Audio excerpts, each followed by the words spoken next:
Unified 911, anong matutulong namin sa'yo? Anya ti maitulong mi ken kahapon. Anong may tatabang ko sa imo? Unsay akong ikatabang nimo? Ngini makadabang na misal ka no? Sa anumang wika o dialekto, may tulong na darating sa iyo.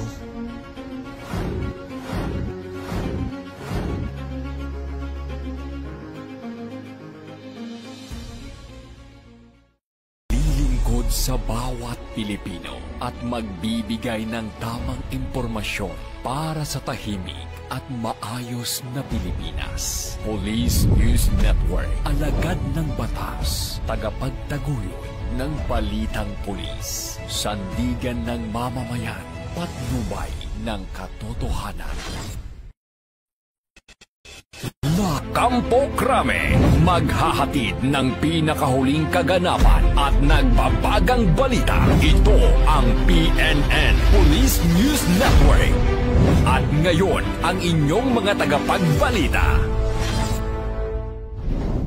Magandang araw, bagong Pilipinas. Ako ang inyong alagad ng batas, tagataguyod ng Balitang Pulis. Ako po si Patrol Woman Fe Octaviano. Maghahatid ng tamang balita, kwento ng pulis at serbisyo para sa mamamayan. At ito ang PNP News Online. Ang pangunahing balita ng Police News Network, alagad ng batas, tagataguyod ng Balitang Pulis.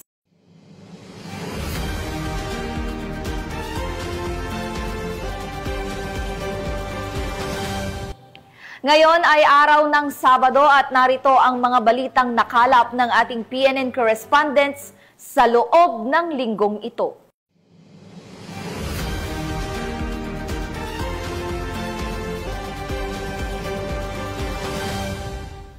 Hindi na nakalusot sa batas ang isang drug suspect matapos na mahulian ng mahigit 300,000 pisong halaga ng hinihinalang shabu sa ikinasang buy-bust operation ng PNP sa Iligan City. Nakibalita dyan si Patrol Woman Ria May Sanchez.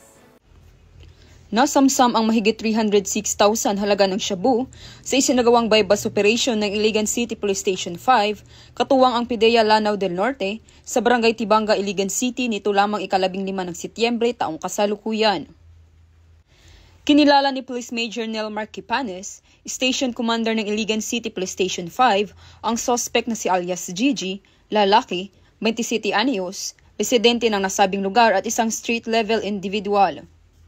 Nakumpiska sa suspect ang tinatayang 45 grams ng hinihinalang shabu na may standard drug price na 306,000 pesos at iba pang mga drug paraphernalia. Maharap ang suspect sa kasong paglabag sa RA 9165 o Comprehensive Dangerous Drugs Act 2002.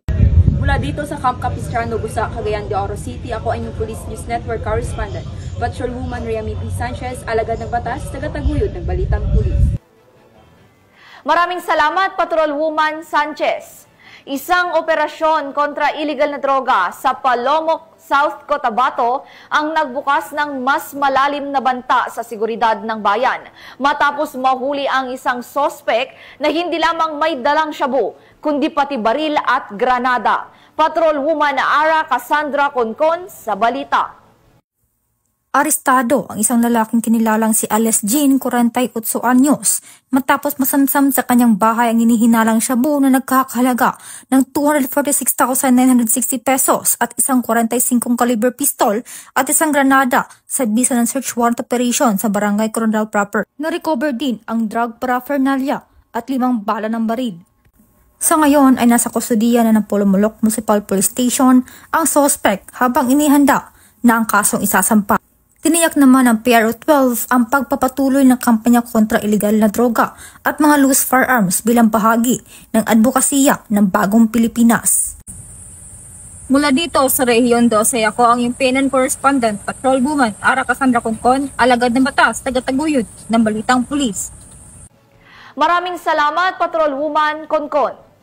Naaresto ang 2 individual matapos makumpiskahan ng mga iligal na baril at bala sa isang COMELEC checkpoint ng Dato Salibo Municipal Police Station sa Maguindanao del Sur. Patrol Woman Veronica Lagi sa balita. Nasabat ang mga iligal na baril at bala habang arestado ang dalawang individual sa isinagawang Comelec checkpoint ng Dato Salibo MPS sa barangay Sabulawa, Maguindanao del Sur. Nito lamang ika-16 ng Setyembre taong kasalukuyan. Kinilala ni Police Colonel Sultan Samal Sapal, Provincial Director ng Maguindanao del Sur Police Provincial Office, ang mga suspect na sina Alias Musa at Noridin na pawang nasa 8 taong gulang. Ayon sa ulat, habang isinasagawa ang checkpoint operation ng Dato Salibo Municipal Police Station nang sitahin ang isang Toyota Hilux na sasakyan, nang mapansin ng mga pulis ang ilang mga baril na lantad sa loob ng sasakyan. Nang hingan ng kaukulang dokumento ang mga ito, kabilang na ang Comelec Gun Ban Exemption Permit, bigo ang mga suspect na magpakita ng alinman dito, dahilan ng agarang pagkakaaresto ng mga ito. Nakumpiska sa mga suspect ang isang Elisco 5.56mm rifle, isang Colt 5.56mm rifle, isang Arms Corps caliber 45 pistol at isang Shooter caliber 45 pistol. At kaagad nang dinala sa Dato Salibo MPS kasama ang mga suspect para sa wastong dokumentasyon at pagsasampa ng kaukulang kaso. Pinuri naman ni Police Colonel Sapal ang pagiging alerto ng checkpoint team at tiniyak ang tuloy-tuloy na dedikasyon ng PNP sa pagbabantay ng komunidad lalo na sa papalapit na BARM parliamentary elections. Muling nananawagan ang Maguindanao del Sur PPO sa publiko na iulat ang anumang kahina-hinalang gawain o mga taong may baril na walang kaukulang pahintulot. Ang pagiging mapagmatyag at pakikipagtulungan ng mamamayan ay mahalagang sandigan sa pagpapanatili ng kapayapaan at kaayusan sa lalawigan. Mula rito sa rehiyon ng Bangsamoro, ako ang inyong Police News Network Correspondent, Patrolwoman Veronica Lagi, alagad ng batas, tagataguyod ng Balitang Pulis. Maraming salamat, Patrolwoman Lagi. Isang dating kasapi ng Communist Terrorist Group ang tuluyang nagdesisyong iwan ang marahas na landas at muling yakapin ang pamahalaan sa Barangay 97, Cabalawan, Tacloban City. Patrolwoman Maria Elena Singian sa report. Tuluyan ng winakasan ang pakikibaka at kusang nagbalik loob sa pamahalaan ng isang miyembro ng Communist Terrorist Group sa Barangay 97, Cabalawan, Tacloban City. Ang pagbabalik loob ay resulta ng matagumpay na panawagan at pakikipagnegosasyon ng mga tauhan ng 805th Maneuver Company Regional Mobile Force Battalion 8 kasama ang 63rd Infantry Battalion Philippine Army, Provincial Intelligence Team Samar at Regional Intelligence Unit 8. Samantala, nakatanggap naman ang nagbalik loob ng agarang tulong pinansyal at food packs mula sa mga kapulisan. Ang nasabing surrendery ay nasa kustudiya ng 805th Maneuver Company RMFB-8 para sa facilitation at dokumentasyon ng kanyang posibleng enrollment sa programa ng ating gobyerno na Enhanced Comprehensive Local Integration Program o ECLIP. Patuloy ang panawagan ng pambansang pulisya sa iba pang mga miyembro ng CTGs na iwaksina ang maling ideolohiya at magbalik loob sa ating pamahalaan upang makasama ang pamilya, mamuhay ng payapa at patuloy na sumuporta sa mga programa ng ating gobyerno. Mula dito sa Eastern Visayas, ako ang inyong PNN Correspondent, Patrolwoman Maria Elena Singian, alagad ng batas, tagataguyod ng Balitang Pulis. Maraming salamat, Patrolwoman Singian. Buong husay na ipinamalas ng PNP team ang kanilang lakas, disiplina at koordinasyon sa cheer dance competition ng Philippine Uniformed Services Sports League 2025 na ginanap sa Camp Aguinaldo sa pamamagitan ng makulay na stunts, routine at sayaw na sumasalamin sa espiritu ng serbisyo at pagkakaisa. Patrolwoman Ivy Corporal, ibalita mo. Hindi lang sa tungkulin, kundi pati sa entablado ng talento, muling pinatunayan ng Philippine National Police ang kanilang husay at galing. Ganito umarangkada ang PNP sa cheer dance competition ng Philippine Uniformed Service Sport League 2025 na ginanap nitong Setyembre 16 taong kasalukuyan sa Camp General Emilio Aguinaldo, Quezon City, kung saan naiuwi nila ang karangalan ng first runner-up. Tampok sa kompetisyon ang matitinding performance mula sa iba't ibang uniform agency kabilang ang Bureau of Customs, Bureau of Correction, Philippine Navy, Philippine Air Force, Philippine Army, Bureau of Jail Management and Penology at Philippine National Police. Sa kanilang pagtatanghal, ipinamalas ng PNP ang kakaibang energy, disiplina at teamwork na umani ng palakpakan mula sa manonood at nagbigay daan upang maiuwi ang kanilang ikalawang pinakamataas na pangarangal. Higit pa sa makukulay na sayawan, ang nasabing paligsahan ay naglalayong palakasin ang camaraderie, sportsmanship at pagkakaisa sa pagitan ng uniform services. Para sa PNP, ang pagkilalang ito ay patunay na hindi lamang sila naglilingkod para sa kapayapaan, kundi may angking talento rin na ipagmamalaki sa ralangan ng sining at palakasan. Sa huli, ang kanilang tagumpay ay nagsilbing inspirasyon na ang PNP laging handa sa serbisyo, talento at galing. Mula dito sa Camp Bagong Diwa, Bikutan, Taguig City, ako po ang inyong PNN correspondent, Patrolwoman Ivy Corporal, alagad ng batas, tagataguyod ng Balitang Pulis. Maraming salamat, Patrolwoman Corporal. Kulungan naman ang bagsak ng top 5 municipal most wanted person sa ikinasang operasyon ng Morong Municipal Police Station sa Sitio Bangbang, Barangay Binaritan, Morong, Bataan. Yan ang tinutukan ni Patrolwoman Lixen Rains sa Weran. Arestado ang top 5 municipal most wanted person matapos ang ikinasang operasyon ng Morong Municipal Police Station, Bataan Police Provincial Office sa Sitio Bangbang, Barangay Binaritan, Morong, Bataan. Ayon kay Police Colonel Marites A. Salvadora, Provincial Director ng Bataan Police Provincial Office, ang sospek ay kinilalang si alias Mulong, 39 taong gulang, walang trabaho at residente ng naturang lugar. Naaresto sa bisa ng warrant of arrest para sa kasong paglabag sa Section 12, Article 2 ng Republic Act 9165 o Comprehensive Dangerous Drugs Act of 2002 sa isinagawang protective search matapos ang pag-aresto. Nakumpiska mula sa aktwal na pag-iingat ng sospek ang 3 maliit na sachet ng hinihinalang shabu na may kabuuang bigat na 17 gramo at tinatayang standard drug price na 115,600 pesos. Sa kasalukuyan, ang naarestong sospek at mga ebidensya ay nasa kustodiya ng Morong MPS para sa tamang dokumentasyon, karampatang disposisyon at pagsasampa ng kaukulang kaso. Patuloy ang mas pinaigting na operasyon ng ating mga kapulisan laban sa kriminalidad at iligal na droga upang matiyak ang kaligtasan at kapayapaan ng komunidad. 3 individual ang naaresto sa ikinasang operasyon ng mga otoridad laban sa online bentahan ng smuggled cigarettes sa Dagupan City, Pangasinan. Magbabalita dyan si Patrolwoman Mary Grace Artizuela. 3 online seller na sangkot sa pagbebenta ng smuggled na sigarilyo ang arestado sa Dagupan City, Pangasinan. Sa isinagawang cyber patrolling, natuntun ng mga otoridad ang Facebook account na ginagamit ng isa sa mga suspect sa pagbebenta ng mga puslit na sigarilyo online. Agad na kumilos ang mga tauhan ng Pangasinan Provincial Cyber Response Team ng RACU 1 at nakipag-ugnayan sa mga suspect para sa isang meet-up na nauwi sa matagumpay na entrapment operation.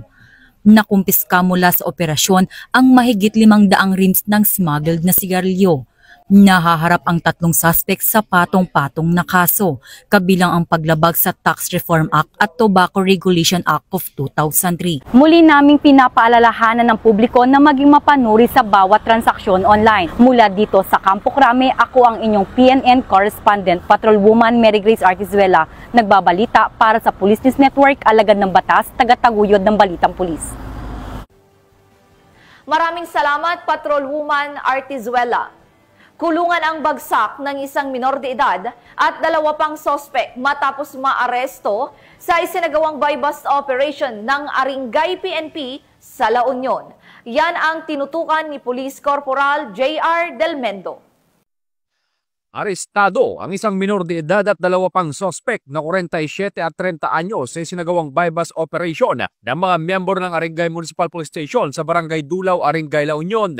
Nakumpiska sa nasabing operasyon ang 5 gramo ng hinihinalang shabu na nakapaloob sa 15 transparent plastic sachet at nagkakahalaga ng 34,000 pesos. 2 gramo ng hinihinalang dahon ng marijuana na nagkakahalaga naman ng 1,400 pesos. Kasama ang glass tube na naglalaman ng suspected marijuana residue. Nakumpiska din ang 2 cellphone at isang 1,000 peso bill bypass money at isang motorsiklo na ginamit ng mga suspect. Isinagawa ang inventory at marking sa mga ebidensya sa mismong lugar ng operasyon sa presensya ng mga suspect at ng mga mandatory witnesses. Ang nabanggit na minor de edad ay isa sa ilalim sa probisyon ng Republic Act 9344 o ang Juvenile Justice and Welfare Act, habang ang 2 namang suspect ay naharap sa kasong paglabag sa Republic Act 9165 o ang Comprehensive Dangerous Drugs Act of 2002. Mula dito sa Ilocos Region, ito ang inyong PNN correspondent, Police Corporal J.R. Del Mendo, alagad ng batas, tagataguyod ng Balitang Pulis.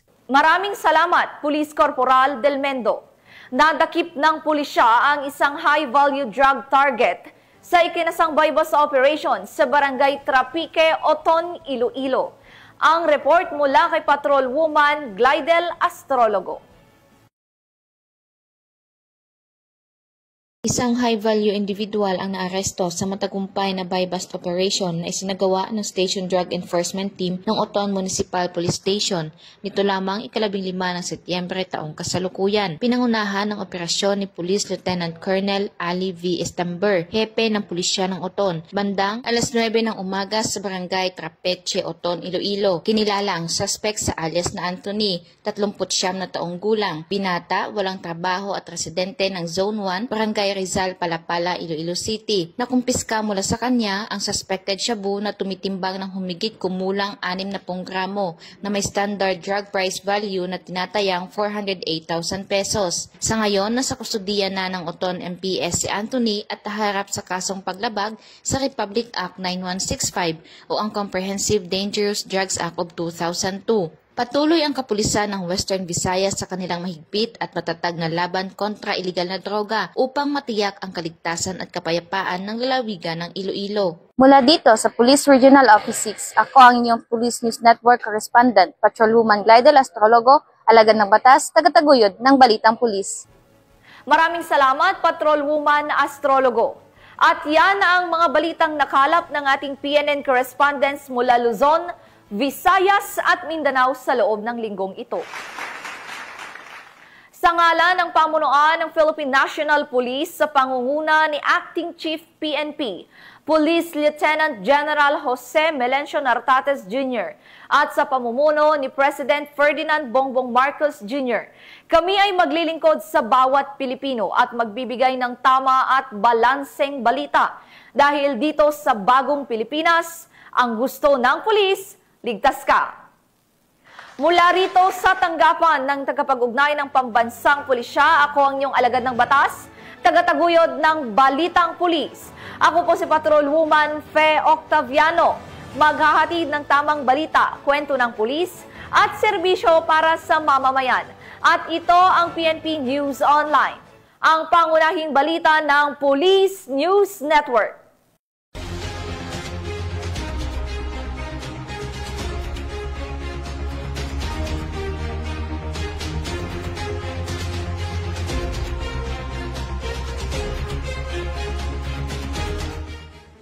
Police News Network, alagad ng batas, tagapagtaguyod ng Balitang Pulis.